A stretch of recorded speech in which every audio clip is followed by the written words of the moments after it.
नमस्कार. महापालिकांचा महासंग्राम या कार्यक्रमामध्ये आपल्या सगळ्यांचं स्वागत. मी प्रसाद काथे. आपण चर्चेच्या निमित्तानं आणि मुंबई महानगरपालिकेतल्या यावेळच्या निवडणुकीचे मुद्दे, लोकांच्या मनातले विचार, लोकांच्या मागण्या, तसंच मतदाराला यंदाच्या निवडणुकीत काय हवं हे सगळं समजून घेण्यासाठी आपण पोहोचलो आहोत नायगावमध्ये. नायगाव हा मध्य मुंबईतला एक असा परिसर आहे ज्या परिसरामध्ये मराठी माणूस आहे आणि त्याचबरोबर आता हळूहळू का होईना पण इथे परप्रांतीय म्हणा किंवा अमराठी माणसांची सुद्धा संख्या लक्षणीय पद्धतीनं वाढतीये. हे सगळं का होतंय? हे सगळं होत असेल तर त्याचा परिणाम निवडणुकीवर, मतदानावर होणार आहे का? मुंबईचा महापौर कोण असेल? इथपासून या भागातले महत्वाचे स्थानिक प्रश्न काय आहेत? लोकांना स्थानिक प्रश्नाच्या बरोबरच अस्मितेचा मुद्दा कितपत महत्वाचा वाटतो आणि याच्याच जोडीला मतदान करताना ते नक्की विचार काय करतात? भ्रष्टाचार हा मुद्दा त्यांच्यासाठी महत्वाचा असतो का? या आणि अशा अनंत प्रश्नांसह मतदारांच्या बरोबरच त्यांचे इथे अनेक प्रतिनिधी आपल्या सोबत आहेत. त्या मतदारांच्या प्रतिनिधींशी सुद्धा चर्चा करत इथे असलेल्या पॅनलवरच्या मतदारांच्या कडून निवडून जाणाऱ्या अशा उमेदवारांच्या आणि राजकीय पक्षांच्या प्रतिनिधींशीही आपण बोलणार आहोत. चर्चेच्या निमित्तानं पहिला मुद्दा जो या परिसरात खास करून येतो तो म्हणजे मनसे आणि त्याचबरोबर इथे असलेल्या ठाकरे गटाच्या युतीच्या संदर्भातला. आपण पाहिलंय की हा प्रभाग ज्या वेळेला राज ठाकरेंनी वेगळी भूमिका मांडली तेव्हा समर्थपणे त्यांच्या मागे गेला. आत्ताच्या घडीला मात्र सर्वात जास्त कुरबुरी मनसेला मिळालेल्या संधीबाबत आहेत. मनसेला इथे जास्त जागा मिळायला हव्या होत्या अशी तक्रार पक्षातून आली. लोक नाराज होऊन बाहेर पडली. तुम्ही एवढ्या कमीमध्ये कसे सेटल झालात? कमीमध्ये नाही झालेलो आहे. हे दोन्ही भावांचं बंधन आहे. आम्ही सर्व महाराष्ट्र सैनिक शिवसैनिकांनी विचार केलेला. जसं उद्धवजी आणि राजसाहेब म्हणतील त्याचप्रमाणे आपण ज्या ज्या जिथे उमेदवारी भेटेल त्यांनी स्वीकार करायची आणि प्रत्येकाने एकमेकाला सहकार्य करून ह्या आपल्या पवार आणि ठाकरे युतीच्या सीट निवडून आणायच्या. याच्यावर आमचं दुमत नाहीत. आम्ही सगळे एकत्र आहोत आणि आम्हाला ज्या सीट दिल्यात त्याच्यामध्ये आम्ही समाधानी आहोत. तुम्हाला मिळालंय त्याच्यात तुम्ही समाधानी आहात. पक्षामध्ये कुरबुरी होत आहेत. पटकन आपण या निमित्तानं शिवसेना आणि भारतीय जनता पार्टीच्या संयुक्त प्रतिनिधीच्याकडून यातलं मत मागूया. ज्या पद्धतीनं सीट शेअरिंग झालेलं आहे उद्धव गट आणि मनसेमध्ये, त्याची कुरबुर ही तुमच्यासाठी फायद्याची असेल का? ही नक्कीच आमच्याची फायदेशीर असणार. कारण त्यांच्या कुरबुरीचा जर आम्ही फायदा घेतला नाही तर ते चुकीचं होईल. त्यामुळे आम्ही नक्कीच त्याचा फायदा घेणार. आम्हाला त्याचा फायदा होणार एवढं निश्चित आहे. कारण बरेच पदाधिकारी आहेत जे मनसेचे शिवसेनेमध्ये आलेत किंवा भारतीय जनता पक्षामध्ये आलेत. त्याचा प्रत्येक पक्षच इकडे तिकडे जाताना प्रत्येक जण आपापला फायदा उठून घ्या. आम्ही नक्कीच तो फायदा करून घेणार. बिलकुल. आपल्याला हे लक्षात यायला हवं होतं उद्धव गटाला की मनसे सारखा पक्ष इथे प्रबळ होता. त्या प्रबळ पक्षाला इतकी कमी संधी इथे का दिली? तसं मला काय वाटत नाही आहे की मनसेपण हा पक्ष अतिशय महत्त्वाचा पक्ष आहे आणि त्याची जी जबाबदारी आहे माननीय राजसाहेब ठाकरे ते निभावत असताना त्यांचे जे मनसैनिक आहेत ते पण अतिशय उत्तम रीतीने विभागामध्ये कार्यरत आहेत आणि त्यांचे पण संपर्क जनसंपर्क डोर टू डोर आहे असं काय मला काय वाटत नाही आहे. थोडक्यात आता उद्धव गटाचं म्हणणं असं आहे ठाकरे गटाचं की जो काही न्याय त्यांना द्यायचा होता तो त्यांनी योग्य पद्धतीनं दिलेला आहे असा त्यांचा दावा आहे. मला पटकन आता बसपाकडे यायचं आहे. दोन ठाकरे एकत्र आले तर तुमचा निभाव त्या स्पर्धेत लागणार कसा? लागणार म्हणजे मी बिळीचाईचा रहिवासी आहे आणि बिळीचाईत मी भरपूर कामं केली आहेत. त्यांनी आत्ताच तिथे आमच्या चाळीचे इथे पाईपलाईन गेली 5 वर्ष फुटले, काहीच लक्ष दिले नाही. जेव्हा PW मध्ये जातोय तेव्हा सांगतात करतो करतो म्हणून अजून आत्ताच समोर आहे तुमच्या समोर. बघा इथले कुठल्या पक्षाचा प्रतिनिधी होता ज्यानं काम केलं नाही असं तुम्हाला सांगायचं? नगरसेवक होते, आमदार, त्या दोघांनी मिळून कामं केलेली नाहीत. तिथे पुरं पाणी 5 नंबरचं मी जिथे राहतो तिथे पूर्ण पाणी वाहतंय सकाळ संध्याकाळ. रोज PW मध्ये जातोय. याचं उत्तर एकदा पटकन सत्ताधाऱ्यांकडून घ्या. प्रथमतः मी बसपाच्या उमेदवाराचं अभिनंदन करतो. त्याला एक प्रश्न विचारा की कामं कोणाकडनं करून घेतो, हे सगळ्यात महत्वाचं विचार. तुम्हाला माहित असेल तर तुम्ही सांगू शकता. मी सांगतो त्याची जेवढी जेवढी कामं आलीत ती मी केलेली आहेत. या विभागाचे सन्मान्य आमदार कालिदास कोळंबकर हे 40-45 वर्ष काम करतायत. आज BDचा एवढा मोठा पिनौर विकासाचा प्रश्न, पोलिसांच्या विकासाचा प्रश्न हा महायुतीच्या सरकारने सोडवलेला आहे. त्याच्यावर उत्तर येत आहे, त्यांचं उत्तर येत आहे. एकच मिनिट उत्तर देतो. तुम्ही सांगा सत्ताधारी जर मी उद्या आमदार झालो आणि सुनील मोरे साहेब माझ्याकडे आले तर मी त्यांचं काम करणार नाही का? करणार ना. नगरसेवकचे दाखले उत्पन्न दाखला काढायचा असतो, तिथं माझीच म्हणजे भरपूर ओळख आहे, तर त्यांच्याकडून दाखला घ्यावा लागणार ना मला. पाण्याची तुम्ही 25 आत्ता पण बघू शकता पाणी किती वाहतंय, सगळं गटार वाहतंय. थोडक्यात तुमचं म्हणणं असं आहे की ते सत्तेत आहेत, काम करतायत, यात कौतुक कसलं? मला पटकन आता आपण इथे असलेल्या अपक्षांना विचारूया, तुमच्या लेखी या निवडणुकीमध्ये एका बाजूला असं मतांचं ध्रुवीकरण होताना दिसतंय, दुसऱ्या बाजूला सत्तेत असलेला गट आहे. तुम्ही कोणत्या मुद्द्याच्या आधारावर लढणार आणि तुम्हाला लोकांनी मतं का द्यावी? घेऊ आतापर्यंत आपल्या प्रभागात हे नॉर्मली सगळे जे प्रस्थापित पक्ष आहेत हे युतीत येत आहेत. फक्त यांना पॉवरमध्ये यायचं. आजपर्यंत जे एकमेकांच्या विरोधात भांडत होते, एकमेकांच्या विरोधात पब्लिकचा पूर्णपणे वापर केला जातोय. फक्त हे एकमेकांच्या विरोधात येतात आणि जेव्हा वोटिंग्स येतात, इलेक्शन्स येतात, ह्यांचे अलायन्स चालतात फक्त आणि फक्त पॉवरमध्ये येण्यासाठी. पटकन आता यांना विचारूयात, आपण उत्तर द्या. एका मिनिटामध्ये आपण बोलू शकाल तर फार बरं होईल. मला कोणावरही काही टीका करायची नाहीये, कारण मला माझं काम करून दाखवायचंय. मी काही कामं केली तरच मला जनता वोट करेल. दुसऱ्यांवर टीका करून माझं भलं किंवा जनतेचंही भलं होणार नाहीये. बिलकुल, एक समंजस भूमिका यातून दिसते. मला पटकन आता मनसेपर्यंत यायचंय. दोन भाऊ एकत्र आले म्हणजे महाराष्ट्राच्या राजकारणात खूप मोठा चमत्कार झाला, हा तुमचा दावा आहे. चमत्कारानं काही फरक पडणार आहे?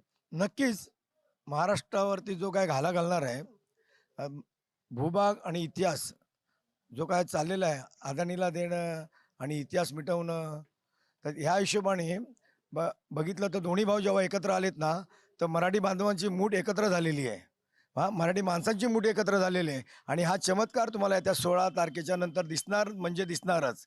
त्यामुळे उद्धव बाळासाहेब ठाकरे, राजसाहेब ठाकरे आणि शरदचंद्रजी पवार यांचा विजय हा नक्कीच आहे. याच्यावरचं उत्तर आपल्याकडून. बघा, घोडा मैदान जवळ आहे. 15 तारखेला निवडणुका होणार आहेत. सत्ता कोणाची येणार, काय येणार हे जगजाहीर आहे. तुम्हाला सांगायला लागतील ना, तुम्हालाही दावा करायला लागेल. आणि हे एक जी जी मला यात तुम्ही एक आणखी उत्तर त्यामध्ये द्या. तुमच्याकडे असे कोण करिश्माई नेते आहेत की ज्यांना बघून मतदान होईल? बघा, आमच्याकडे महाराष्ट्राचे मुख्यमंत्री सन्माननीय देवेंद्र फडणवीस साहेब आहेत. महाराष्ट्राचे डॅशिंग उपमुख्यमंत्री सन्माननीय एकनाथ शिंदे साहेब, अजित पवार साहेब आहेत. हे सगळे आमच्याबरोबर आहेत. आमचे डॅशिंग नेते आहेत सगळे. आणि घेतलेले विकासाचे निर्णय, मुंबईत केलेली कामं, विकासाची बरीच कामं, म्हणजे नाव घेतलेलं कमी पडतील इतकी कामं केलेली आहेत आज मुंबई शहरामध्ये. त्यामुळे मुंबई शहरामध्ये महायुतीचं सरकार निश्चित येणार. मी आकडाही सांगतो, BJP जवळजवळ 100च्या पुढे क्रॉस जाईल आणि आम्ही शिवसेना एकनाथ शिंदे साहेब जवळजवळ 60च्या पुढे आम्ही पुढे जाऊ आणि 160 सीट घेऊन आम्ही हा महाराष्ट्रावर, मुंबईवर महाराष्ट्राचा बाळासाहेबांचा भगवा फडकणार हे निश्चित आहे. जी, भारतीय जनता पार्टी आणि शिवसेना युती दावा करते की बाळासाहेबांचा भगवा ते फडकवणार आहेत, 160 जागा जिंकणार आहेत. आपल्याकडे उत्तर आहे का याचं? तुमचा आकडा काय आहे? साहेब, मी असं म्हणते की ह्या लोकांच्या ना अधिक लॉजिकल नंबर ठरलेले असतात. लोकसभेला मध्ये तो नंबर दिला होता, विधानसभेला पण तो लॉजिकल नंबर दिला होता, आता देखील तो नंबर देत आहेत. म्हणजे ह्यांच्या गणित ठरलेलं आहे आणि ही खरं फसवणूक आमची करत आहेत. याच्यावरचं उत्तर जी हा हा सुनील मोरे साहेब जर म्हणतात 160 नगरसेवक आमचे निवडून येतील, मग माझं म्हणणे आहे, मग तुम्ही ठामपणे का नाही बनवू शकत या मुंबईचा महापौर मराठीच होणार म्हणून? ठामपणे का नाही म्हणू ते शकत? काय म्हणतायत मग? ते वेगळं काय काय म्हणतायत? म्हणतात ना, हिंदू होणार, हिंदू होणार. मग माझं असं म्हणणं आहे, आम्ही जर म्हणतो ना आमचा महापौर हा मराठीच होणार, आमच्या या ठाकरे पवार युतीचा महापौर हा मराठीच होणार, मराठीच होणार, मराठीच होणार. मराठी माणसं हिंदू असतात की नाही? हा असतात ना, पण सांगा ना, मुंबईसाठी मराठी माणसांनी भरपूर खर्च खाल्लेले आहेत, मग मराठी होणार हे सांगा ना, का नाही मराठी व्हावा? आपण या मुद्द्याच्या निमित्तानं भारतीय जनता पार्टीला विचारतोय. मला तो विचारला नव्हता म्हणून मी विचारतोय. मुंबईचा महापौर हा 100% मराठीच होणार, काळ्या दगडावरची रेग आहे. पण याच्यामध्ये मग आता हे हिंदू होणार, मुसलमान होणार, हे सगळे वाद कुठून आले? नाही, ते आम्हाला त्या वादात जायचंच नाही. आम्ही जाहीरपणे सांगितलेलं आहे की मुंबईचा महापौर हा मराठी होणार. आमच्या मुख्यमंत्री, उपमुख्यमंत्री सगळ्यांनी सांगितलं की महापौर हा मुंबईचा मराठीच होणार. मग याच्यावर एकदा पटकन आपण इथे असलेले अपक्ष आणि बसपाकडूनही जाणून घेऊ. मुंबईचा महापौर मराठी होणार, हिंदू होणार, या वादात कोण मुद्दामून जनतेला खेचतंय? खेचते बघा, हे दोन्ही पार्ट्या आहेत, ह्या सगळ्या एकच आहेत. काय त्या वेगळ्या नाहीत. कुठं इथं युती आहे, तिकडे युती आहे, सगळ्या एकच आहेत. पण आम्ही पण मराठीच महापौर करणार आमचे आले तर. पण मग तुम्ही असंही म्हणू शकता ना की मुंबईचा महापौर जयभीमवाला होणार म्हणून. हा जयभीमाला पण होऊ शकतो, व्हायला काय. आपल्याला काय वाटतं, अपक्ष तुम्ही निवडून आल्याच्या नंतर महापौर पदाच्या निवडणुकीमध्ये थोडं जरी इकडे तिकडे झालं परिस्थिती, तर तुमचं फार महत्व असेल. त्यावेळेला तुम्ही महापौर कोण म्हणून पाहाल? तुमच्यासाठी महिला महापौर हवी आहे, तुम्हाला मराठी महापौर हवा आहे, तुम्हाला मुसलमान महापौर हवा आहे, तुम्हाला हिंदू महापौर हवा आहे, तुम्हाला जयभीम महापौर हवा आहे, हवंय कोण? अपक्षांची भूमिका काय? एक युवा नेतृत्व म्हणून आम्ही कधी, जसं कॉलेजमध्येही कधी जातीभेद केला नाही. मुस्लिम असो, हिंदू असो, आम्ही सर्वांसोबत एकत्र राहिलेलो आहे. महापौर हा असा व्यक्ती झाला पाहिजे जो तुमच्या राज्याचा चांगला कारभार, महानगरपालिकेचा कारभार चांगला मांडू शकतो. अशा नेतृत्वाने आलं पाहिजे. मग भले तो मराठी असो, हिंदू असो, मुस्लिम असो, नेतृत्व चांगलं राहिलं पाहिजे. नेतृत्व चांगलं पाहिजे. आपलं काही म्हणणं आहे? मला वाटतं ही त्यांची भूमिका आहे. मुंबईसारख्या शहरात सगळ्याच जातीचे लोक राहतात, तर सगळ्यांना एकत्र घेऊन चालणारी विचाराची मी आहे. त्यामुळे ठीक आहे, या चर्चेला पुढे नेऊयात आणि आता इथे आपल्या सोबत असलेल्या विविध मतदारांच्या प्रतिनिधींपर्यंत आपण पोहोचणार आहोत.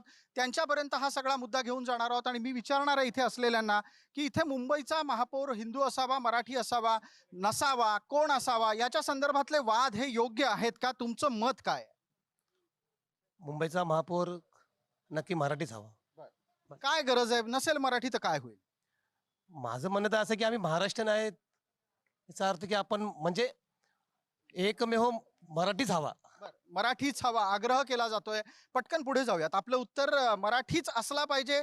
तर मग तो कोण असला पाहिजे? तो कोकणी पाहिजे, घाटी पाहिजे, असे वाद घालायची गरज आहे का फक्त मराठी असला म्हणजे पुरे झाला? नाही, तो आता तो मुंबईचा महापौर जो होणार ना, तो सर्व गुणांनी संपन्न असला पाहिजे आणि मराठीत असला पाहिजे. आपल्याला कुठले गुण हवे आहेत मुंबईच्या महापौरामध्ये? महापौर हा विकास पुरुष पाहिजे. त्यांनी जास्तीत जास्त जनतेची सेवा केली पाहिजे. जेवढ्या आता वॉर्डमध्ये आता तो ज्याची सत्ता येईल तो मराठीत असला पाहिजे. आणि मी स्वतः BJPचा मंडल उपाध्यक्ष आहे आणि आम्हाला वाटते मराठीत असला पाहिजे. तुम्हालाही वाटतंय मराठीच असला पाहिजे? इथे भारतीय जनता पार्टीचे समर्थक आहेत, मतदार प्रतिनिधी म्हणूनही ते आहेत, आणखी काही जण आहेत, त्यांना विचारूयात. आपण मला वाटतं मनसेच्या समर्थनात आहात. राज ठाकरे वारंवार सांगतात, मराठीची भूमिका मांडतात, मराठी महापौर झाला पाहिजे, हे तेही बोलतायत. मग वेगळं काय आहे? भाजपवालेही ते बोलतात, तुम्हीही तेच बोलता.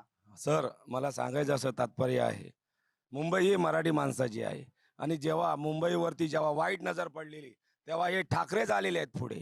त्यामुळे आम्हाला इतर पक्षांनी सांगू नये की की आमचा हिंदू होईल, आमचा ठाकरेंचाच मराठी महापौर होणार.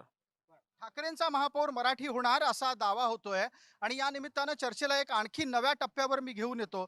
आपल्याला विचारू इच्छितो की तुम्ही आता पाहताय दोन भाऊ एकत्र आले, ते दावा करतात मराठी महापौर होणार, पण त्याचबरोबर ते उर्दूतून पण प्रचार करतायत. गरज आहे त्याची? मला असं वाटतं आपण कुठल्याही आता भाषिक वादात जाण्यापेक्षा ज्या ठिकाणी उर्दू मतदार असतील तर त्यांच्याशी त्यांच्या भाषेत संपर्क साधणं गरजेचं आहे. परंतु म्हणून आपला मराठी बाणा त्यांनी बाजूला नाही ठेवलाय. मला असं वाटतं 107 हुतात्म्यांनी जी मुंबई मिळवली आहे त्याचा जर कोण मान ठेवत असेल तर ते ठाकरे बंधूच ठेवत असतील. अच्छा, हा एक मुद्दा नवीन आलेला आहे. 107 हुतात्म्यांनी मुंबई मिळवली आणि त्याचबरोबर जर समजा एखादा माणूस मुसलमान असेल, त्याला उर्दूतून त्याच्याशी बोलायचं असेल, त्याला जर समजत असेल तर त्याच्याशी त्या भाषेत बोलायला हरकत काय, हा दावा ठाकरेंचे समर्थक करतात. बरोबर आहे. पटतोय का तुम्हाला? उर्दूतून प्रचार चालणार आहे मुंबईत? त्यांना चालत असेल तर त्यांना करू दे, आम्ही मराठीनच करणार. अच्छा, हे म्हणतायत की आम्ही मुंबईतला प्रचार हा मुंबईतला मराठीतूनच करणार आहोत. मग एक आणखी मुद्दा मला या निमित्तानं घ्यायचा आहे आणि पटकन त्या निमित्तानं विचारतो. इथे असलेल्यापैकी जे जे बोलतायत त्यांनी पटकन एकदा हात वर करावा. मला आपल्यापर्यंत यायचंय. मला सांगा, मुंबईतला प्रचार मराठीतच झाला पाहिजे हा सुद्धा एक आग्रही मुद्दा इथे मांडला गेला. इतर भाषिकांनी काय करायचं? मग त्यांना समजणार कसं की तुम्ही काय म्हणताय, तुम्ही मतं कोणत्या आधारावर मागताय? हे पहा, प्रथमतः मुंबई ही महाराष्ट्राची जगजाहीरपणे सांगतो आणि महत्त्वाचं म्हणजे मुंबईची भाषा आणि महाराष्ट्राची मराठी आहे. जिथे जिथे मराठी असेल तिथे मराठीत प्रचार केला पाहिजे आणि ज्यांना मराठी थोडक्यात समजा हिंदीचा विषय असेल तिथे हिंदी पण बोलतो. आणि आज मी एका ठिकाणी प्रचार करत होतो, तो बहुसंख्य मुस्लिम भाग होता, तिथे मी ठासून मराठी बनवून आलेलो आहे. मग सर्वप्रथम आमचं मराठीची भूमिका योग्य आहे आणि आम्हाला मराठीच उमेदवार महापौर पाहिजे जो सर्व गुण संपन्न असणार आहे. बिलकुल, एक महत्वाचा मुद्दा इथे आला की जिथे मुसलमान बहुल भाग आहे तिथे ही माणसं जाऊन मराठीत बोलतायत, मग तिथे का म्हणून उर्दूतला प्रचार होतोय ठाकरेंकडून? माझं म्हणणं असं आहे की तिथे उर्दूत प्रचार केलाच पाहिजे अशातला भाग नाहीये. तिथे मराठी या भाषेचा आग्रह धरला पाहिजे. परंतु एखादा उर्दू भाषिक असेल जो इथल्या मराठीला सन्मान देत असेल आणि तो जर ठाकरेंच्या विचाराशी एकनिष्ठ असेल तर त्यांच्याशी आपण बोलायला काय हरकत आहे? बिलकुल, चर्चेला पुढे नेऊया. ठाकरेंशी एकनिष्ठ असलेल्या मतदारांपर्यंत त्यांच्या भाषेतून संवाद करायला हरकत काय? मला आपल्यापर्यंत आता यायचंय आणि सुरुवात करायची इथली पॅनलवरची चर्चा. प्रचार उर्दूतूनही होतोय, हिंदीतूनही होतोय, मराठीतून होतोय, गुजरातीतून, सगळ्या भाषांमधून होतोय. मुंबई ही अनेक भाषिकांची आहे, बहुभाषिक आहे. या सर्व स्थितीमध्ये आपण जेव्हा लढायला उतरतो त्यावेळेला तुम्हाला मराठी माणूस महापौर झाला पाहिजे आणि मुसलमान होऊ शकतो, ही भीती घालायची गरज असते? अजिबात नाही. पहिलं लक्षात घ्या, त्यांनी मगाशी सांगितलं की मुंबई ही महाराष्ट्राची राजधानी आज मुंबई. मुंबईमध्ये मराठी माणूस हा प्रामुख्याने राहतो. त्यामुळे मुंबईचा महापौर हा मराठी असणं अत्यंत, आणि आज इतिहास आहे. आता आता इथे भाजपचे प्रतिनिधी पण आलेले आहेत, त्यांनाही बोलतं करूया. मला सांगा, हा हिंदू मुसलमानचा मुद्दा आणायची काय गरज होती? बघा, हिंदू मुसलमानचा हा मुद्दा नाही आहे. आता जर विरोधी पक्षांना पण मराठीच महापौर हवा आहे आणि आम्ही तेच सांगतोय की मराठी महापौर व्हायला पाहिजे, मग प्रॉब्लेम काय आहे या गोष्टीने? बरोबर आहे, आम्हाला मराठीच महापौर हवा आहे, मराठी बोलणाराच महापौर हवा आहे. आणि मेन मुद्दा मराठीचा काय आहे की मराठी माणूस जो इथे मुंबईत जन्मलेला आहे, मराठी माणूस जो इथे जन्मलेला आहे, त्याला इकडचे स्थानिक मुद्दे माहिती आहेत, त्यांना इकडची कळवळ माहिती आहे मराठी लोकांची. त्यामुळे आम्हाला मराठी माणूस म्हणून महापौर हवा आहे. आता या मुद्द्याला आपण लोकांपर्यंत घेऊन जाऊयात आणि त्या निमित्तानं हेही समजून घेऊयात की प्राप्त स्थितीमध्ये मी विचारतो आपल्याला, माझ्याशी बोला. मला एक सांगा की हा विषय आल्यानं काय दुखलं, आपलं वेदना काय झाल्या? आम्ही या मुंबईत राहणारे सर्व मराठीवरती प्रेम करणारे आहोत आणि या मुंबईतल्या महानगरपालिकेचा महापौर हा मराठीच व्हायला पाहिजे. शिवसेनेच्या आज मितीपर्यंत हेमचंद्र गुप्ते ते किशोरी पेडणेकर सगळे महापौर मराठी आहेत. त्याच वेळेला बीजेपी आमच्या बरोबर युतीमध्ये होते तेव्हा त्यांचे सगळे उपमहापौर 70 ते 80% उपमहापौर अदर दॅन मराठी आहेत. आम्ही हा मुद्दा घेऊन भारतीय जनता पार्टीकडे जायला हवं. भारतीय जनता पार्टीला विचारायला हवं की आपण जेव्हा उपमहापौर बनवायची वेळ येते त्यावेळेला आपण उपमहापौर अमराठी बहुसंख्य बनवता, मग महापौर मराठी बनवाल याचा भरोसा काय आपला? बघा, पहिली गोष्ट तर मी हे सांगतो की महापौर जर मराठी होते, बरोबर आहे, तर मग उपमहापौर दुसऱ्या जातीचे होते, त्यावेळेला यांनी आक्षेप का नाही घेतला? हेही आमच्या सोबत सत्तेत होते, त्यावेळेला त्यांना का चालत होतं उपमहापौर दुसऱ्या भाषेचे होते ते? हे बघा, इथे जातीवाद तेढ निर्माण करण्यासाठी भारतीय जनता पार्टी नाही आहे. आमचा मेन मुद्दा हा आहे की सगळ्यांना एकत्र घेऊन पुढे जायचंय, पण फक्त मराठी माणूस लीडला का हवा? कारण की महाराष्ट्रात मुंबई ही मराठी माणसाची आहे. मुंबई मराठी माणसाची आहे म्हणून महापौर हा मराठी असला पाहिजे. पण याच्याशिवाय काही वेगळे मुद्दे आहेत, चर्चेला आणायला हवेत का नकोत? कारण या स्थितीमध्ये एक प्रश्न निश्चित विचारला जाऊ शकतो की मुंबईमधल्या या भाषिक अस्मितेच्या पलीकडे जाऊन कोणत्या मुद्द्यावर निवडणूक व्हायला हवी? एक माझं असं मत आहे की ह्या मुंबईचा जो भूभाग आहे, जो आता विकला जातोय, तो कुठेतरी थांबवला पाहिजे. त्याच्यामुळे मराठी माणूस बाहेर फेकला जातो. कारण की जितक्या काय महानगरपालिकेच्या जागा आहेत ह्या अदानीला दिल्या जात आहेत. का द्याव्यात त्या? आमच्या मराठी माणसांनी कमवलेल्या जागा आहेत ना. संग्राम म्हणा 100-600 उत्तर, मग त्यांना काय द्याव्यात त्या जागा? आणि कशासाठी? मराठीमध्ये नाहीत का तितके व्यवसायधारी की औद्योगिक विकास करून लोकांना तिथे रोजगार निर्मिती करून देतील? एकाच व्यक्तीला का? मी आपल्यापर्यंत येतो, आधी एक पटकन याच्यावरचं उत्तर घेतो. एका ठराविक व्यक्तीवर, एका ठराविक उद्योगपतीवर आपण मेहरबान आहात. मराठी उद्योगपती 25 वर्षाच्या ठाकरेंच्या सत्तेत उभे राहिले नाहीत, हेही वास्तव आहे. बघा, मराठी उद्योजक कितीतरी पुढे आहेत आपल्या बरोबर आहेत. उदाहरणार्थ द्यायचं तर शिर्के घ्या, शिर्के ग्रुप. आज रमाबाई मातामध्ये, म्हाडा कॉलनीमध्ये मोठं काम जे कोणी केलं ते शिर्केनी केले, शिर्के ग्रुपनी केलेलं आहे. आणि कुठेही मराठी माणूस पाठी नाही आपला, प्रत्येक ठिकाणी मराठी माणूस आहे.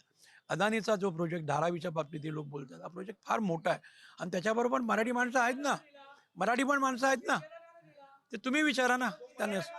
मग दिला ना एवढा 7,500 लोकांचा घाटकोपरचा शिर्केला दिलाय. तुम्ही तुमच्या राज्यात काय केलं? तुमचा मुख्यमंत्री होता, तुमचे राज्य होतं, तेव्हा तुम्ही काय केलं मला सांगा ना. काय केलं तुम्ही? काय केलं ते सांगा ना. त्यावेळेस तुमची सत्ता होती त्यावेळेस तुम्ही काय केलं ते सांगा ना मला. या मुद्द्यावर चर्चेला पुढे नेतो आणि त्याचबरोबर इथे सुरू असलेल्या शब्दबाणांपर्यंत पण आपल्याला घेऊन येतो. इथे मोठ्या प्रमाणामध्ये शाब्दिक वाद सुरू आहेत. मला त्यांच्यापर्यंत पोहोचायचं आहे. बसा, बिलकुल बसा, खाली बसा. मी बोलायला संधी देतो. मला एक प्रश्न आहे, मी येतो आपल्याबरोबर. मला एक सांगा, आता जो मुद्दा इथे सुरू आहे, मला प्रश्न असा इथे उपस्थित झाला की या संपूर्ण वादामध्ये मराठी उद्योगपतीला संधी दिली जाते की नाही? अच्छा, ठीक आहे, मला प्रथम तर पहिले हे सांगायचं आहे की आता हे लोक पॅनलवर आहेत, हे सगळे बोलतायत उमेदवार, आम्ही शांतपणे इथून ऐकत होतो. हे किती घाबरलेत, हे किती बेचैन झालेत, ह्यांना पराभव असा दिसतोय म्हणून हे एवढे बेचैन झालेत. आणि पहिली गोष्ट मराठी उद्योजकांचं बोलतायत 25-30 वर्ष महानगरपालिका यांच्या हातात आहे. किती मराठी कॉन्ट्रॅक्टर बनवले, किती सब कॉन्ट्रॅक्टर मराठी लोक गेले. अरे ते जाऊ दे, मग हेला जर एवढा प्रॉब्लेम आहे तर मग त्या फोर्टला ज्या गाड्या रस्त्यावर धावतात, मिठी नदीतला गाळ काढतात, मग याला दिनो मोरे दिसतो, दिनेश मोरे का नाही दिसत? हे पण आपण याच्यावर उत्तर घेऊया. त्याच्यावर एक उत्तर येत आहे, आपण याचं उत्तर देऊ शकता का या मुद्द्याचं? जी, अरे तुम्ही बोला. नमस्कार. हा आरडाओरडा करून काही फायदा नाही. पहिली गोष्ट म्हणजे ही शिवसेनामुळे आहे उद्धवसाहेब ठाकरेंची. आता इथून आपण सुरुवात करूया. नाही, एवढ्या मागे जायला वेळ नाहीये. तुम्ही मध्यावर राहा. मुद्दा इथे काय सुरू आहे? मराठी माणसाला तुम्ही उद्योगपती का बनवू शकला नाही? 25 वर्ष हे पण सत्तेत होते आणि त्याला काय विरोध केला नाही त्यावेळेस. तो त्यांनी करायला पाहिजे, तो त्यांनी केला नाही. ही पण हे सत्य बाजू आहे ना. तर तुम्ही तो विरोध त्यावेळेस का नाही केला, ज्या तुम्ही आता बोलताय तर? हा होय, सत्य तुम्ही पण होता ना, सत्याचा मेवा तुम्ही पण खाल्लाय. मग जेव्हा खाल्लाय तर तुम्ही पण जबाबदार आहात, हे पण लक्षात घ्या. याच्यावरचं दुसरं उत्तर समोरच्या पक्षाकडून घ्यायला लागेल आणि त्या निमित्तानं आपल्यापर्यंत येतो. इथे मराठी माणूस उद्योजक का बनू शकला नाही आणि सत्तेत असलेल्या मराठीचं राजकारण करणाऱ्यांकडून मराठी माणसाला संधी का दिली नाही, याचं उत्तर तुमच्याकडून एकदा हवंय. नाही दादा, बर, हा ठीक आहे, मी आपल्यापर्यंत येतो. 1 मिनिट फक्त थांबा, मला माईक आपल्यापर्यंत आणू द्या. नाही आणू द्याला साहेब. एकच आहे की 25 वर्ष जर महापौर यांचा होता तर मुंबईतला मराठी टक्का जो होता तो का घसरला? त्यासाठी यांनी कुठल्या प्रोव्हिजन केलेले आहेत? प्रोव्हिजन काही केलेले नाही आहेत. देवेंद्र फडणवीस यांनी आता बीडीडीचा जो केलेला प्रोजेक्ट आहे तो विकास बघा. त्यांनी 2 मिनिटं तुम्ही बोलताना आम्ही मध्ये बोलत नव्हतो. तुम्ही बोलू द्या, आम्ही मध्ये बोलत नव्हतो. आम्हाला बोलू द्या. देवाभाऊनी केलेलं आहे. पोलिसांना घरं देवाभाऊनी दिलेली आहेत. SRA मधले प्रोजेक्ट देवाभाऊनी केलेले आहेत. फक्त स्टे दिलेले आहेत. मराठी माणसाचा टक्का का घसरला हे अजूनही सांगत नाहीत. 25 वर्ष जर हे मराठी माणसं होती, सत्तेवर जर मराठी माणूस होता, मराठी माणसाचा टक्का का घसरला? मी काय बोलतोय, इथे मगासपासून आम्ही ऐकत होतो शाळेचे विषय आले की मराठी शाळा बंद झाल्या. ठीक आहे, ऐका ना, मराठी शाळेचं मी सांगतो ना. नाही काढतो, त्याच्यावर येतो मी त्याच्यावर येतो. यांनी जो मुद्दा काढला त्याच्यावर आपण त्याच्यावर बोलू. याच्यावर जो मुद्दा काढला ना, या ज्या मुद्द्यावर आपण येणार आहोत. आणि बीडीडी चाळीचा पुनर्विकासाच्या बरोबरच मुंबईतल्या मराठी माणसाला मुंबईमध्ये घर देण्याच्यासाठी सरकारांनी काय केलं याची उत्तर आपण घेणार आहोत. पॅनलवर असलेल्या मान्यवरांकडून त्याची उत्तरं लागतील. मी आपल्यापर्यंत येईनच, पण या चर्चेमध्ये वेळेची मर्यादा आहे याचं भान ठेवा. पटकन आपण सांगा, मराठी माणूस मुंबई बाहेर कोणामुळे फेकला गेला? बघा, मी आरोप करणार नाही कोणामुळे फेकला गेला, परंतु गेली जो मुंबईचा टक्का कमी झाला हा राज्यकर्त्यांमुळेच गेलेला आहे. सत्ता महापौर कोणाचा होता? शिवसेनेचा महापौर होता. महाराष्ट्र शासनामध्ये काँग्रेसची सत्ता होती, त्यांनी कोणीही प्रयत्न केले नाही. परंतु आमच्या महायुतीच्या सरकारने मुंबईचा माणूस, मराठी माणूस हा मुंबईत यावा म्हणून बरेच प्रोजेक्ट चालू केलेले आहेत की जेणेकरून मुंबईचा मराठी माणूस परत यावा. फॉर एक्झाम्पल, आज जो पोलीस हाऊसिंगचा प्रश्न आहे, तोही पोलीस हाऊसिंगचा प्रश्न या 2 दिवसात निकालात निघण्याची शक्यता आहे. ज्यामुळे मुंबईत पोलीस कोण आहेत? मराठी आहेत. त्यांचं जर इथे कायमस्वरूपी स्थान झालं तर कोणाला नको आहे? आज एकच 864 बीडीडीच्या चाव्या द्यायच्यात, त्याही चाव्या 26 जानेवारीला देण्यात येणार आहेत. मराठी माणूस टिकला ना, हे केलं ना आम्ही. आज NTCचा आमचा प्रश्न आहे. NTCचा 405 एरिया आम्हाला दिलाय. सगळी 99% मराठी माणसं आहेत. आम्हाला 405चा JRS मंजूर झालेला आहे. एक मुद्दा इथे आता आपल्यापर्यंत घेऊन येतो. आपण उद्योग गटाच्या प्रतिनिधी आहात, निवडणूक लढत आहात, लोकांपर्यंत जाताय, मतं मागताय. गिरणी कामगारांना घरं कोणी दिली याचं उत्तर आपल्या समोर आलं. पोलिसांना मुंबईमध्ये मराठी पोलिसांना घरं कोणी दिली याचं उत्तर आलं. त्याचबरोबर इतर बीडीडी चाळीतल्या पुनर्विकासाच्या संदर्भातला मुद्दा आला, त्याचं उत्तर आलं. मग हे सगळं जर समजा या 2.5 वर्षामधल्या सरकारला करता येत असेल तर तुमचे जे वेळेला पक्षप्रमुख सत्तेत होते, मुख्यमंत्री होते, त्यांनी हे का नाही केलं?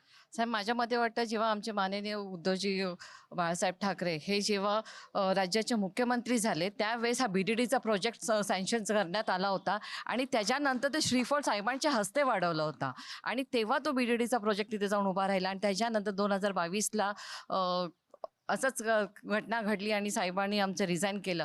पण तो प्रोजेक्ट साहेबांमुळे झाला आणि मराठीचं अस्तित्व इथे टिकवण्यासाठी साहेबांनी पुरेपूर प्रयत्न केलेला आहे. आता तुम्ही म्हणताय मराठी बाहेर फेकला गेला. कारण एक एक प्रश्न आपण असं जे आपण एका घरामध्ये राहतो, एकत्र कुटुंब आहे, त्या कुटुंबामध्ये डिवायडेशन भरपूर होतं. आणि ज्या वेळेस आपण मुंबईमध्ये राहायला आलो, मराठी माणूस तुम्ही म्हणताय की बाहेर फेकला गेला, आपण जॉबलेस आहोत. मुंबईमध्ये जॉब्स कुठे आहेत की आपण ज्या ठिकाणी जातो त्या ठिकाणी जॉबची कमतरता असते. शिक्षण तर मुलं घेत आहेत, पण आजकालच्या आता मुंबईमध्ये सुविधा जॉब आहे का? आज किती पर्सेंटेज मुलं घरी बसलेले आहेत, ग्रॅज्युएशन, डबल ग्रॅज्युएशन. याची जबाबदारी कोणी घ्यायची? सत्तेत तुमचे 2.5 वर्ष होते ना सरकार. आम्ही 2.5 वर्ष होतो. ह्याच्या आधी कोण होतं? कोणाची सत्ता होती? ज्यांच्या बरोबर जे आधी होते त्यांच्या बरोबर जाऊन तुम्ही सत्तेत आलात. आम्ही त्यांच्यावर जाऊन आम्ही मान्य करतोय, पण आम्ही दोघे पण त्याच्यामुळे एकत्र होतो ना त्यावेळेस. मग दोघांचं पण डिसिजन घेणं योग्य होतं. पण आता देखील बघा ना, आता 2.5 वर्षामध्ये जेव्हा सत्तावर ही लोक सेंट्रलमध्ये पण आहे, स्टेटमध्ये पण आहे, आपण मराठी माणसं मुलांना वाढवणं, कुठे नोकरी धंद्याला कुठे लावलं गेलं आहे का? याच्यावर भारतीय जनता पार्टीकडे उत्तरासाठी जाऊयात. त्याच्यानंतर आपण मतदारांच्या प्रतिनिधींकडे जाणार आहोत. इथं असलेल्या आपल्यालाही बोलायची संधी देतो. मुंबईतला रोजगाराचा मुद्दा आहे, पण तत्पूर्वी त्यांनी जो आक्षेप आपल्या समोर नोंदवला तो असा होता की कुटुंब मोठी झाली म्हणून मराठी माणूस बाहेर गेला. मग त्या कुटुंबांना इथे मावण्याची ताकद नव्हती का या सरकारची? आज कुटुंब आज पण मोठी झाली आहेत. बीडीडीची कुटुंब मोठी नाही झाली आहेत का? त्यांना स्थानिक घरं दिली आहेत ना. आता जेव्हा बाहेरची लोक येऊन इथे घर घेऊ शकतात, तर इकडेच लोकांसाठी सोय का नाही करू शकत? तुम्ही स्कायस्क्रेपर बनवताय ना, माळे वाढवताय ना. इल्लीगल तर किती झालंय, त्या विषयावरती मला जायचंच नाहीये. बट तिथे मराठी लोकांना जर तुम्ही इथे रोजगार दिलात, तुम्ही आता शिर्के ओरडत होतात, कॉन्ट्रॅक्ट मिटिनेरीचा शिर्केला का नाही दिला? दिनू मोर्याला का दिला? मराठी माणूस कमवणार ना तुम्ही त्यांना काम दिल्यावरती, आणि इथे घरं घेणार. तुम्हाला त्यांना लाचारच बनवायचं होतं, कारण त्यांना दाबून ठेवायचं होतं. मराठी माणूस खूप हुशार असतो. आज जो हुशार मराठी माणूस होता तो बीजेपी सोबत महायुतीत आहे. लोकांसाठी काम करण्यासाठी एकनाथ शिंदे साहेब महायुतीत आले. बीडीडीच्या विकासाच्या खऱ्या अर्थाने प्रकल्पाला चालना कुणी दिली? चालना कुणी दिली आहे? तो बीडीचा प्रपोजल भरपूर टाइम रखडलेला होता. तर राजू वाघमारे बोलतात मी केला, हे बोलतात मी केला. तर कुणी केलाय कुणालाच माहिती नाही. यांनी फक्त अर्धवट केलं, त्याने अर्धवट सोडलं, याने अर्धवट सोडलं. कुणी एक पहिले सांगितलं 2 पार्किंग देतो, 1 पार्किंग, त्याच्यासाठी आता परत बंद केलंय काम. बीडीडीच्या पुनर्विकासाचा मुद्दा खऱ्या अर्थानं मार्गी लागलाय का? कोणामुळे लागलाय? तो देवाभाऊमुळेच लागलेला आहे. कारण तुम्ही पाहत असाल याच्या अगोदर जिवंत माणसाचं नाव त्या बीडीडी चाळीला देण्यात आलं होतं, आणि ते नामकरण पण आता बदललेलं आहे. आणि जे आपलं बाबासाहेबांचं नाव आता दिलेलं आहे. तुम्ही हे बघितलं असेल इतिहासामध्ये पहिलं असं सरकार असेल ज्यांनी जिवंत माणसाचं नाव त्या बीडीडीला दिलं. बीडीडी चाळीच्या पुनर्विकासाचं खऱ्या अर्थानं विद्यमान सरकारच्या मुळे प्रकरण मार्गी लागलं. पटतंय का? नाही. का पटत? कसं पडणार? हे सगळं सर्वश्रुत आहे, सर्वांना माहिती आहे. प्रकल्प कोणी राबवायला सुरुवात केली तो. कारण पहिलं जे थांबलं होतं ते आमचे सत्तेमध्ये जेव्हा मुख्यमंत्री उद्धव बाळासाहेब ठाकरे बसले तेव्हा त्याला चालना मिळाली. आणि त्याच्यासाठी प्रत्येक 15 दिवसांनी आमचे युवा नेते आमदार आदित्य साहेब त्याचा पाठपुरावा PWDची घेत होते, म्हाडाची घेत होते. आणि मुळात एक तुम्हाला सांगतो साहेब, जेव्हा विकासाचा प्रश्न येतो, जो स्वतः एकनिष्ठ स्वतःची असतो ना, तोच तुमचा विकास करू शकतो. निष्ठावानच मराठी माणसाचा मुंबईचा विकास करू शकतात हा दावा आहे. ऍक्च्युली कसं आहे, हा निष्ठावंत जो शब्द आहे, या निष्ठावंत शब्दामुळेच इकडच्या किती लोकांची गोची झाली आहे हे आम्हाला आता उघडपणे सांगण्याची गरज नाही. मुद्द्याला येऊया. त्यांनी असं सांगितलं की बीडीडीचा मुद्दा हा खऱ्या अर्थानं त्यांच्याच कार्यकाळात मार्गी लागला होता. तुम्ही फक्त तो पुढे नेला आणि श्रेय घेताय. ह्याचं एकदम पॉइंट सकट स्पष्टीकरण आमच्या देवाभाऊंनी दिलेलंच आहे. मुळात बीडीडीचा जो प्रश्न या लोकांनी जेव्हा मार्गी लावला होता त्यात खूप साऱ्या अडचणी होत्या, खूप सारे प्रश्नांचे ह्यांची पहिले त्यावेळेसच्या सरकारमध्ये तर या लोकांना पार्किंगचा विषय नव्हता. ज्यांच्याकडे बाहेर घरं असतील MMR रिजनमध्ये त्यांना इकडे घरासाठी ते एलिजिबल नव्हते. असे बरेच टेक्निकल मुद्दे होते. त्या सगळ्या टेक्निकल मुद्द्यांना देवाभाऊंनी व महायुती सरकारने एकनाथ शिंदे साहेबांनी आमच्या सोबत बसून सगळे टेक्निकल प्रॉब्लेम्स दूर करून सगळे GR काढून नंतर काम सुरू झालं. एकदा मला सांगा, बीडीडीचा प्रश्न सुटणं इतकं गरजेचं का आहे? कारण घरं हे सगळ्यांचाच अधिकार आहे, घर भेटणं. बीडीडीचा प्रकल्प खूप आधीपासून लांबला होता. तसंच ह्याच्याबरोबर झोपडपट्ट्याही खूप आहेत. SRA प्रकल्प पण खूप लांबले आहेत. बीडीडीचा प्रकल्प हा विशिष्ट बिल्डरला देण्याच्या 60 प्रयत्न होत होते, हा भारतीय जनता पार्टी आरोप करते. कारण की बघा, जर साठं लोटं असेल तर ते प्रकल्प पुढे जाणारच कसं? आम्हाला काम करण्याशी मतलब होतं, ते आम्ही काम करून दाखवलं. तुम्ही असं काय दिलं या नव्या प्रोजेक्टमध्ये जे आधीच्या ठाकरे सरकारने दिलं नव्हतं? ते आता ठाकरे सरकारच सांगतील की काय देत नव्हते. आता आम्ही हा प्रोजेक्ट केलाय धारावीमध्ये, पण बघा आम्ही काय दिलंय ते. तर ठाकरे सरकारच सांगतील की त्यांच्या काळात ते का सक्षम नव्हते, असक्षम होते म्हणून झालं नाही ना. मराठी माणसाच्या घरांचा मुद्दा सुरू झाला, तो बीडीडी पर्यंत आला, तुम्ही तो पुढे नेऊन धारावी पर्यंतही नेलेला आहे. या सगळ्यामध्ये मराठी माणसाला साधारण केवढं घर द्यायला पाहिजे याच्या संदर्भात काही चिंतन आहे का मनसेचं?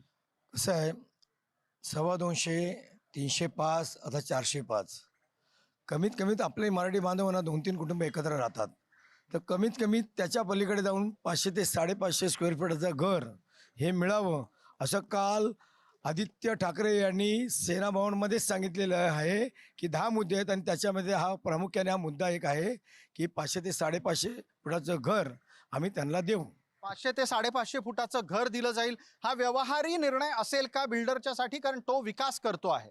कसं आहे, त्या ठिकाणी अवेलेबल एरिया किती आहे ह्याच्यावर त्या विभागाचं ठरतं की बाबा किती एरिया आम्ही देऊ शकतो. कारण त्या जागेवर पण बिल्डिंग बसणं पण गरजेचं असतं. 500 तर आमच्याही गव्हर्नमेंटने डिक्लेअर केलं की 500 स्क्वेअर फीटाचं घर आम्ही देणार आहे. आम्हाला आता 405चं दिलं, तेही 500 होतं NTCचं. बीडीचं ऑलरेडी 500 स्क्वेअर फीट आहे आणि हे कामं चालू आहेत ना सगळी. आणि सगळ्यात महत्त्वाचं म्हणजे आता ज्या हाऊसिंग पॉलिसी डिक्लेअर केल्यात शिंदे साहेबांनी, कारण आमच्याकडे नगरविकास आहे, म्हाडा आमच्याकडे आहे, पुनर्विकासाची जी पॉलिसी आहेत त्या सगळ्या पॉलिसी डिक्लेअर केल्या आहेत.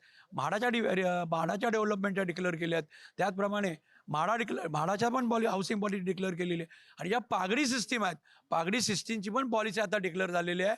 आणि इतकं स्वच्छ आणि सुयोग निर्णय घेतलेत की त्याच्यामुळे पागडीच्या पण बिल्डिंग्स लवकर डेव्हलपमेंट होते. बिलकुल. इथे असलेल्या अनेक स्थानिक प्रश्नांच्या अनुषंगाने आपण चर्चेला पुढे नेत असताना आता मी लोकांपर्यंत येतो आणि त्यांना विचारतो की असे कोणते प्रश्न आहेत ज्याच्यावर यंदाचं मतदान ठरेल? एक एक करून सांगा, वेळेची मर्यादा, मी अनेकांना बोलायची संधी देणार. नाही, मराठीचा मुद्दा जो आहे तोच प्रामुख्याने दिसेल. त्याच्यामध्ये तुम्हाला एक सांगतो की पहिला मुद्दा जो आहे तो पोलिसांचा होता, की जो यांच्या काळामध्ये त्यांना घरं देताना 50 लाखाचा होता, जो देवाभाऊंच्या काळात तो 25 लाखावर आलाय. आपण एक 15 लाखापर्यंत कोळंबकर साहेबांच्या माध्यमातून तो आणण्याचा प्रयत्न करत होतो. 15 लाखात मराठी माणसाला घर, हा एक इथला स्थानिक आणि महत्वाचा मुद्दा आहे. याच्याशिवाय काय आहे जे मतदान ठरवेल यंदाचं? तुम्ही बघा, वाहतुकीचा प्रश्न मोठा आहे. आज रस्त्यावर खड्डे तेच आहेत, पदपद व्यापलेले आहेत, अनधिकृत बांधकामं जोराने वाढत आहेत. कळलं का? ह्या मुद्दे महत्त्वाचे आहेत. आज पोल्युशनचे हे बघत मी अवस्था काय, AQI काय आहे तुमचा आजचा, हे सगळं कशामुळे होते, ह्याच्याकडे कोणाचं लक्ष नाही. हे महत्त्वाचे मुद्दे ठरतील. प्लस शिक्षण हा महत्त्वाचा मुद्दा ठरेल या पुढच्या काळात. पटकन सांगा, मराठी शाळा मुंबईतल्या कोणी डबघाईला आणल्या, कोणी बिल्डरला दिल्या, कोणी विकल्या? आता एक प्रामुख्याने सांगतो, इतक्या वर्ष मुंबईमध्ये बरोबर होतो ना आपण, मग आता ह्या मुंबईच्या शाळा आता अदानीला कशावर कब्जा होतात? आम्ही कोणाला वेगळ्या बिल्डरला किंवा कोणाला व्यावसायिकदाराला देणार नाही. पण त्या मराठी शाळांना तुम्हाला मुंबई पब्लिक स्कूल असं इंग्लिश नाव का द्यावं असं वाटलं? बघा, मुंबई पब्लिक स्कूल हे मराठीमध्येच आहे. आपण पटकन पुढे जाऊयात. पटकन याच्यावरचं उत्तर द्या. मराठी शाळा मुंबईतल्या का गेल्या? मुंबईतलं शिक्षण जवळपास नाही या स्तराला का आलं? BMC शाळा चालवत होती मुंबईची इतके वर्ष, मग टिकवली का नाही BMCनी मराठी शाळा? पहिली गोष्ट. यांचे जे आत्ताचे जे यंग नेते, यंग म्हणजे आता म्हणतायत यंग, ते यंग नेते कुठल्या शाळेत शिकलेत? मराठी शाळेत शिकलेत का? घरातून सुरुवात केली पाहिजे ना. तुमचा आता नातू आहे, नातूला टाका मराठी शाळेत, तर सिद्ध होईल की मराठीसाठी किती आपुलकी आहे. CBSE करिक्युलमची शाळा आहे, SSC बोर्डाची शाळा नाही आहे मुंबई पब्लिक स्कूल. का स्टेट बोर्डसाठी तुम्ही नाही देत? या निमित्तानं आपल्याला विचारतो, पटकन याची उत्तरं द्या. तुमच्या मुलांना तुम्ही मराठी शाळेत घालाल का? नक्कीच घालू, पण त्याच्यामध्ये ना करिक्युलममध्ये ॲड ऑन झालं पाहिजे. कारण येणारं नेतृत्व हे बेसिक नसून एक थोडंसं ॲडव्हान्स लेवल जर आपण आपल्या महानगरपालिकेतून त्याची तरतूद केली, CSR ॲक्टिव्हिटीज जर केल्या, तर त्याच्यामध्ये अजून चांगलं नेतृत्व आणि चांगलं युवा घडेल आणि चांगला सुशिक्षित वर्ग तयार होईल असं वाटतं. एक पटकन मुद्दा पुढे नेऊयात आणि आता इथे असलेल्या लोकांपर्यंत जाऊयात. कुठल्या भाषेमध्ये शिकल्यानं भलं होतं? एक गोष्ट लक्षात घ्या. ऐका, शांत राहा. तुम्ही बोला. एक मिनिट बोलूया. तुम्ही बोलणं सुरू करा तुमचं. मुद्दा लक्षात घ्या, गिरणी कामगाराला देशोधडी लावणारे हे सगळे पक्ष आहेत. आज ज्या मराठी शाळा ज्या बंद होत आहेत ना, त्या मराठी शाळांच्या उद्या जागा अदानी अंबानीकडे देणारे लोक, म्हणजे मराठी माणूस पुन्हा इथे जो राहिलेला आहे तो सुद्धा नेस्तानाबूत करणारे आहे. तुम्हाला माहिती आहे मुंबई महानगरपालिकेची जी निवडणूक चालू आहे ना, BSP बहुजन समाज पार्टी स्वतंत्र लढून जास्तीत जास्त निवडणुकीसाठी उमेदवार हे महत्वाचं आहे. आणि आपल्याला माहिती आहे भारतीय संविधानाच्या माध्यमातून या सगळ्यांना अधिकार मिळणं आवश्यक आहे.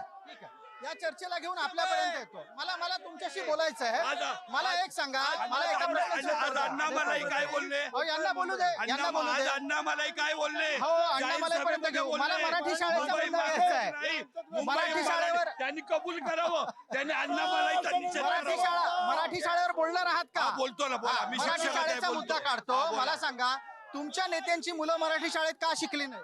असं कोण म्हणतं? अरे, असं कोण म्हणतं? आदित्य ठाकरे कुठल्या शाळेत शिकले? त्यांच्या लिस्ट देऊ काय?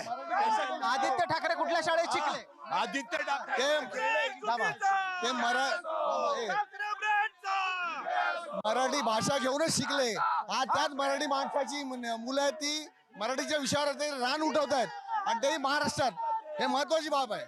याच्यावरचं एक उत्तर घेऊयात, पटकन चर्चेला पुढे नेऊयात. मला सांगा, ते म्हणतात त्यांची मुलं इंग्रजी शाळेत शिकली पण मराठी घेऊन शिकली, काय बिघडलं? मग आमचे पण जे आता मराठी मुलं, आम्ही जी नवीन पिढा आहोत, आम्ही पण इंग्लिश लँग्वेजमध्ये शिकून मराठी आम्हाला पण लिहिता वाचता येत आहे ना. आम्ही बोलतच नाही मुळात की मराठीतच शिकले पाहिजे. आम्ही काय सांगतोय, कॉस्मोपॉलिटन आपलं शहर आहे, मुलं इंग्लिशमध्ये शिकतील तर फॉरेनमध्ये जातील. मराठी प्रत्येकाला आलंच पाहिजे ना. इंग्लिश आपण मराठीत शिकणारच नाही तर येणार कसं मराठी? नाही येणार ना, का नाही येणार? मराठी लँग्वेज आहे, मराठी लिहायला येतं, बोलायला येतं, आम्हाला लिहायला येतं, वाचता येतं, सगळं येतं, का नाही येत मराठी? मराठी काय येतं? याच्यावर यांच्याकडे एक मुद्दा असू शकतो. माझा स्वतःचा मुलगा मराठीमधून शिकला 10वी पर्यंत, पण आज तो इंग्लिश फ्लुएंट बोलू शकतो. मग मराठी शाळा जेवढ्या होत्या महानगरपालिकेमध्ये अनेक वेळा वेगळ्या लोकांनी आवाज उठवले, पण त्या ठिकाणी महानगरपालिकेच्या माध्यमातून 25 वर्ष यांनी शाळा बंद केल्या आणि त्या माध्यमातून त्यांनी उत्तर द्यावं का शाळा का बंद पडल्या, हे आरडाओरडा करून चालणार नाही. याच्यासाठी एका उत्तरासाठी मी पटकन आपल्याकडे येतो. वेळेची मर्यादा आहे. मला बसा, जागे बसा. मी येतो. तुमचंच ऐकणार, बाकी कोणाचं ऐकणार नाही. बस खाली बसा, खाली बसा. जागा द्या. कॅमेरा अडतोय, त्यांचा चेहरा दिसणार नाही. एक मिनिट थांबा. मला प्रश्न विचारू द्या. प्रश्न असा आहे, मराठी भाषेतून शिक्षणाचा फायदा कमी आहे हा दावा आला तर उत्तर काय? कोण म्हणाला असं कमी आहे? कोण म्हणाला असं कमी आहे? कोण म्हणाला असं? मराठी शिक्षण त्याचा फायदा कमी असं कोण म्हणाला?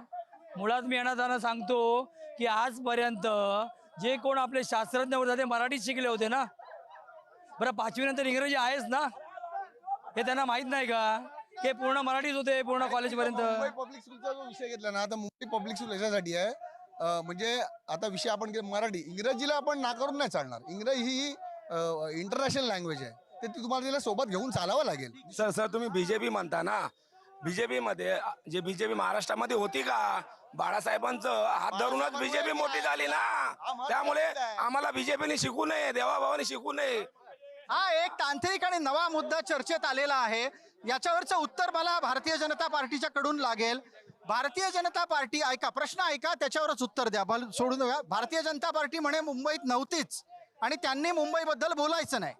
1980 साली भाजपाची स्थापना झाली. पूर्वी जनसंघ होता.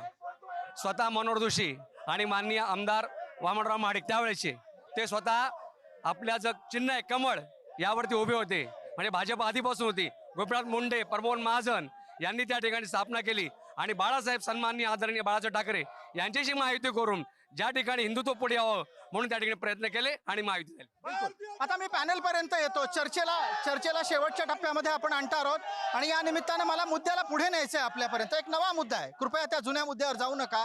नवा मुद्दा इथे असा आहे, भ्रष्टाचार हा कितपत गंभीर मुद्दा आहे मुंबई महानगरपालिकेच्या निवडणुकीमध्ये? पटकन बोलायचं, 30 सेकंद. ह्यांना पहिला स्टॉप करा. आता सध्या भ्रष्टाचार खूप वाढत चाललाय. कुठचंही काम करायला हे सगळं कमिशनवर चाललंय. ह्याचं कमिशन, त्याचं कमिशन, ह्याचं प्रत्येकाला कमिशन पाहिजे. कॉर्पोरेटरचं काम काय? आपल्याला कॉर्पोरेटर पर्यंत पोहोचण्यासाठी, नगरसेवकापर्यंत पोहोचण्यासाठी जे मध्ये आधी जे माणसं आहेत ना, ते किती कमिशन खातात ह्याच्यावर पहिली पाबंदी लावली पाहिजे. एक मुद्दा आता मनसेच्या साठी आहे आणि मनसेसाठी हा महत्वाचा मुद्दा आहे. गेल्या 20 वर्षाचं जेव्हा राजकारण चालत होतं त्यावेळेला तुमचेच नेते उद्धव ठाकरेंवर भ्रष्ट म्हणून टीका करत होते. आता तुम्ही भ्रष्टाचाराच्या मुद्द्यावर काय बोलणार? कसं आहे, तो त्या वाळीचा पाठ होता. एक वेळ आहे ना बीजेपीचे पण नेते ना राष्ट्रवादीच्या नेत्यावरती भ्रष्ट म्हणून बोलवते, पण आज त्यांनाच आपल्या बीजेपी मध्ये अलायन्स मध्ये घेतलेलं आहे. त्याचं काय? त्याचं काय? अगदी मुद्द्याला येऊयात.